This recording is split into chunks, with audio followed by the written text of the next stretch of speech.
Hey guys, it's Denise Lenato here from Weichert Realtors in Washington Township. I am back at it. I am back at it with my open houses, so you'll be seeing a lot more of me. I have two open houses this weekend. I'd love to see you guys come by and take a look. First one is in Haddon Township.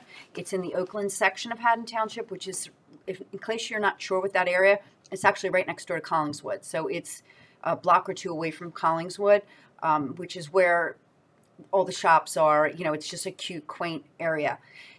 That open house is this Saturday. It's from 1 to 4 p.m. It's at 22 East Ormond Avenue in Haddon Township / Oakland. And that is going to be, again, Saturday from 1 to 4, so you can see me there.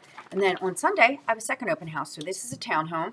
This is listed in 23 Cherry Lane in Sicklerville, New Jersey. This is a 2-bedroom, 1 full bath, 1 half bath, and it's listed for $165,000. So I will promise you I will be done by the Eagles game, and go Eagles.